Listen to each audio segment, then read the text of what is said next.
So we're going to finish up section 5.4, and that's going to involve two things. One is the mean value theorem for integrals. The other is the fundamental theorem of calculus part 2, or the second fundamental theorem of calculus. Let's start this way. Suppose you have a few tests that you've taken during a semester. You've got a score of a 73 on the first one, 83, an 81, and say 79. So you got all four of these tests. If you wanted to find your average score, what would you do?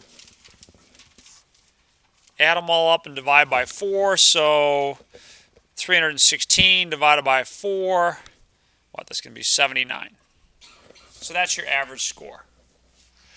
And that works well when you have a finite number of values. It's just to add them up and divide by n. In this case, n is 4. But what happens if you have a continuous function? For instance, the function square root of x on the interval from 4 to 9. You can't add up all the values that this function goes through because there's an infinite number of values as it progresses from 4 to 3. There's an infinite number there. So how would you find an average value in that case? Well, the adding it up turns into an area problem. Adding up all these values becomes the integral from 4 to 9 of your function. And then instead of dividing by n, which in this case was 4, you're going to divide by the length of your interval. And that's going to give you the average value of a function. So let's put that over here. The average value of f of x. And you can calculate that by taking the integral of your function from a to b of f of x dx and multiplying it by 1 over the length of the interval. So 1 over b minus a. You could also think of that as dividing by the length of the interval. And so that's kind of like the continuous version of our discrete problem over here. This is what happens in the continuous case to get an average value. Okay, if you take this average value then and multiply it, both sides of this equation, by b minus a, it'll cancel from the right hand side. On the left hand side, you're going to get the average value times the length of the interval. And that's the mean value theorem for integrals, is that you can find a point so that the value of the function at that point is going to be just right so that this holds true. But what is this saying? What's that mean value theorem for integrals saying? Well, let's understand it through some pictures here. On the left-hand side, we've got the integral from 4 to 9 of the square root of x dx. What does that represent? That represents the area underneath this curve and above the x-axis between the points of 4 and 9. Okay, pretty easy to understand and not too hard to calculate. But a different way to get the same number, same area, is if we had this average height. If we knew what that average height was, and we found the point at which we had that average height, then instead of finding this area, we could just find the area of a rectangle. This would be your A, this would be your B. The width of this interval is b minus a, which is 9 minus 4, or 5. And the height is just right so that this area here matches the area to the left of it.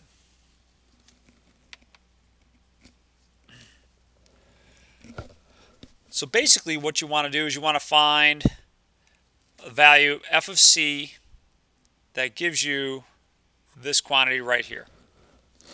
So I want to find the value of c so that f of c equals that. So let's do that for problem number 50, which we have here on the handout. Let's find that average value. And then we'll finish solving the mean value theorem for integrals. it's going to start by calculating this. And it's not too bad of an idea to spend a moment and review the calculation of this. It's just an antiderivative. So the integral from 4 to 9, let me write that as x to the 1/2 dx.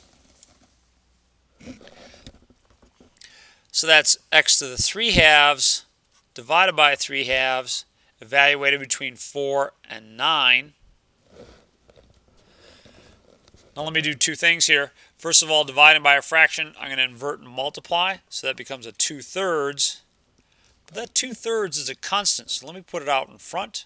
2/3 times x to the 3/2, like that. Now this putting the constant out in front, maybe that's going to help us out, because I'm just going to leave it out in front of the rest of my work. I'll get 9 to the 3/2 minus 4 to the 3/2. 9 to the 3/2 is 27. 4 to the 3/2 is 8. So the difference there is 19 times 2 gives me 38 over 3.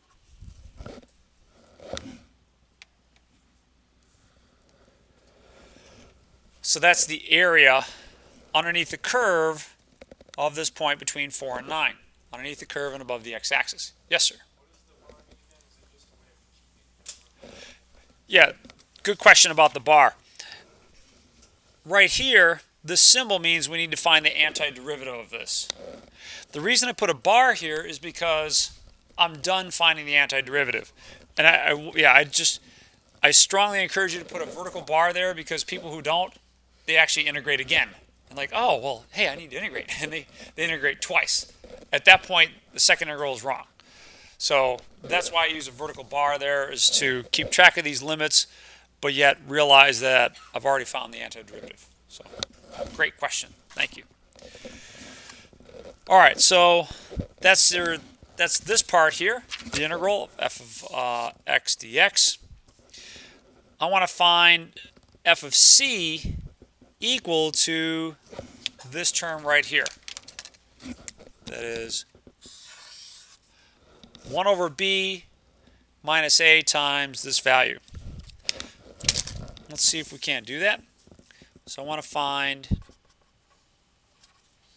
f of c such that f of c equals 1 over b minus a times the integral from a to b of f of x dx. In our case, that's going to be 1 over 9 minus 4 times the integral from 4 to 9 of the square root of x dx. And I've got some values I can plug in here. That's 1 over 5 times 38 over 3. Basically 38 over 15. So what value of x would give me that height for y? So what's f of c going to be? Well, it's going to be square root of c equals 38 over 15.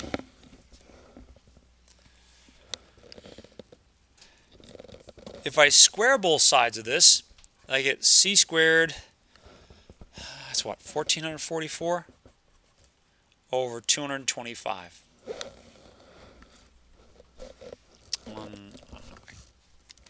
Certainly don't have the decimal value memorized there. 1444 divided by 225 is about 6.42.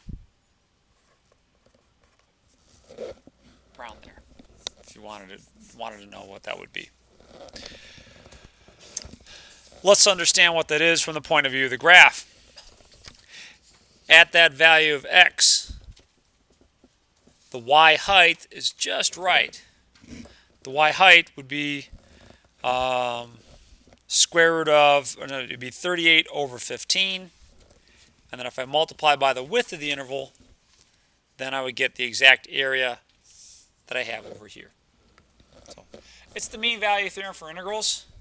I think the more useful concept to keep in mind is the average value of a function. The average value of the function is going to be the integral of function divided by the length of the interval. All right, I'll pause for a second. I've done a lot of work here. If there's some detail on what we've done so far in problem 50 that you need cleared up, let me know. Yes? Both of those graphs belong to problem 50. One of them, well, one of them I created just to help you understand what we're doing. The mean value theorem for integrals says we can find a point here that represents the average value of f. And that average value of f times the width of our interval will give me the same area here that I have over here. So that's all the mean value theorem for integrals says, is that I can find this point along the x-axis. Is that what you're asking, or? I just wasn't sure if one was a original. No, there's no derivatives that have been taken here. Yeah. So let's see. This height was, where was it? It was 38 over 15. So y equals 38 over 15. So if you find a value of x that gives you this, f of this gives you 38 over 15 times the width of this interval, which is 5. Well, that 5 times this is going to cancel that. You'll be left with 38 over 3, which was the area that we calculated over here. Do you have a follow-up? Think about that. We got one back here. I'll come back to you. Yes, sir. Sorry, what did you just say again about the relationship of 38 over 15 and 38 over 15? Oh, so 38 over 15 is kind of like the average height of y. So if I was able to take all the infinite number of values that this passes through between 2 and 3, add them up, and divide by n, that calculation really has to be done with calculus. And that calculation is right here. That's your average value. Once I have that average value, if I take the average value and multiply it by the width of the interval, I've got this height, which is 38 over 15 times this width, and let's see what happens here. 38 over 15 times the width of the interval, which is 5, we're going to get some nice cancellation. That cancels, that leaves me with a 3, and 38 over 3, well, that was this area over here, right? That was 38 over 3. So 38 over 15 is just your average value. You can do that for other kinds of things too, and more interesting things. Every summer up in Boyne, they have a race, 100-mile bike race called the Michigan Mountain Mayhem. This is the elevation of the ride. So in particular, coming out of East Jordan, you go pretty much steadily uphill for 3 miles, and then you see a hill that says, it gives you a warning. It says steep hill ahead, and it has a 19% grade. So it's pretty brutal. In any case, if you were to integrate these heights and divide by that 100 and some mile length, then you would get the average height of the road. So this is a nice way of accumulating all the changes in a function. Okay. What I'd like you to be able to do out of this is find the average value of a function. So it'd be this calculation right here. Just integrate and divide by the width of the interval.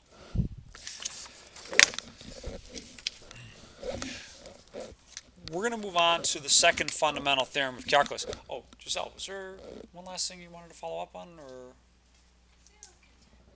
Okay. All right. Let's move on to the second fundamental theorem of calculus.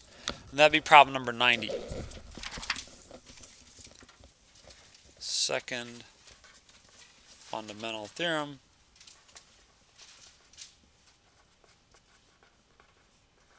of calc.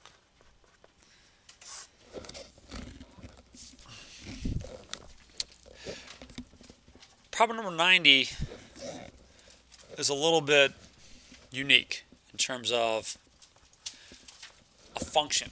Now what we're used to is functions where you put in something, you get a nice well-defined f of x equals something.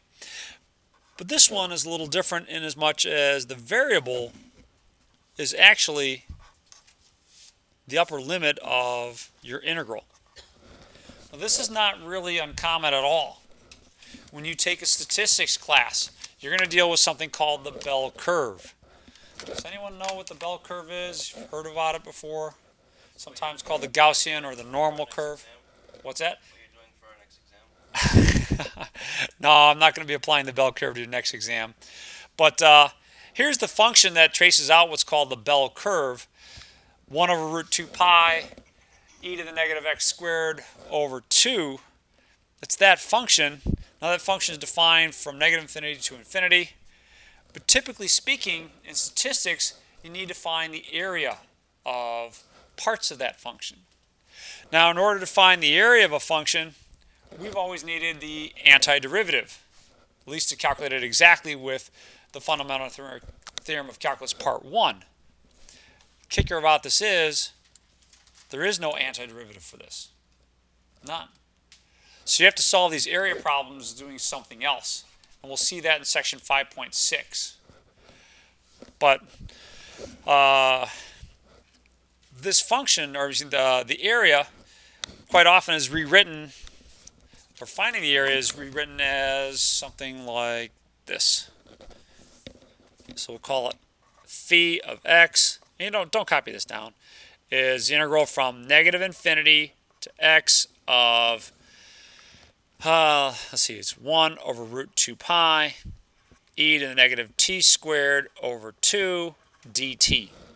So you deal with this all the time in statistics. Fortunately, there's software and tables, so you actually don't have to grind that kind of stuff out. But let's go back to this one. Let's see if we can't calculate f of x here. The first thing I would do would be to rearrange this as t to the 1/4 dt. The antiderivative from here should be something that I hope you're pretty comfortable with. What would the antiderivative here be? Scott?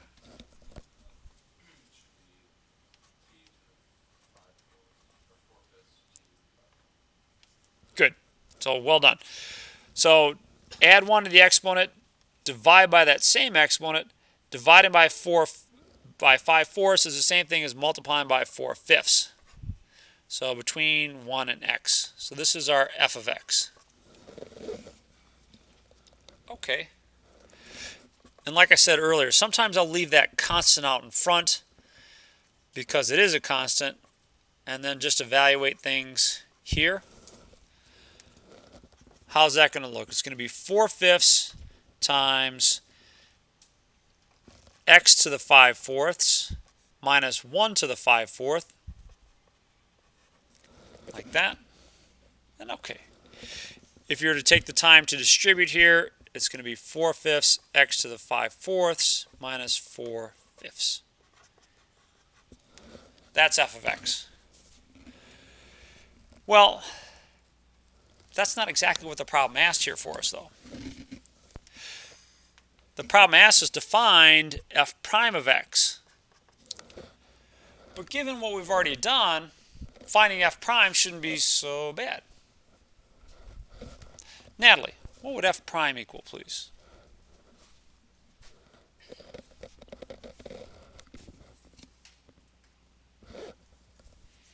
Well, let's find the derivative here. Yeah, it would equal 1. So this times this is 1. X to what power? 1/4. And the derivative of a constant is 0, right? So, great. There's your derivative. That's the answer. But I know in today's, 24/7, give it to me now, fax it to me, text it to me world, that's really the slow approach to solving a problem like this. let's see if we can figure out a better way to get this. Is there a shortcut here? Now keep in mind our answer. Let's look back at the original problem up here. Does anyone see a shortcut to get that answer? If you see something that looks like a coincidence, it's probably more than just a coincidence.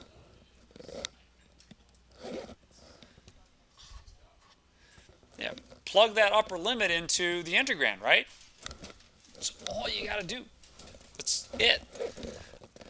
So that's your second fundamental theorem, is that when you have a function defined in such a way that its upper limit is a variable, its lower limit is a constant, then when you differentiate with respect to that variable, it's like dropping this down into the integrand. That's it. Because the derivative and the integral are opposite operations. They cancel each other out. And that's what you're seeing happen here. Yes, sir? Yeah, it's true for any lower limit. So suppose I chose a different lower limit. Suppose I had like a lower limit of 4. I'd have 4 to the 4/5 power, but that's still a constant. And when you differentiate that constant, you're still going to get 0. So it's a great question. I'm glad you asked it. I remember being bothered by that, when I took this class. I'm like, wait a minute. What if I had a different lower limit? But it doesn't matter, because you're going to get a constant here, and you differentiate that constant, it's going to be 0. So, great question. Let's try problem number 92. F of x is the integral from 0 to x of secant cubed of t dt. Now, occasionally, in the past, when I teach Calc 2, I actually prove or calculate this integral, but it's a royal pain. It takes like a couple different substitutions and tricks, and it's just miserable. So I usually avoid this one. But for our problems, our purposes, we need to only calculate f prime of x. So Dylan, help us out here. What would f prime of x be, please? Secant cubed of x. Yay. I'm sincerely hoping that if I put a problem like this on the test, you'd be like, yeah, all right, that you would welcome it, because this should be some easy points. It's just asking you, basically, do you understand the second fundamental theorem of calculus? Yes, sir. No, no bar. That's it. We're done with this one. It's just as straightforward as dropping this x into the function that is your integrand. Yes, ma'am. Well, the derivative of this is equivalent to taking this variable and putting it into the integrand. So instead of secant cubed of t, I get secant cubed of x. That's all you're doing, is you're dropping it into the integrand. If you look back up to the original problem that we did here in this stuff, problem number 90, the derivative of this, f prime, is, well, just drop this in here for x. Replace t by x, you get 4th root of x, or t to the 1/4. And that's what we got when we calculated it the long way.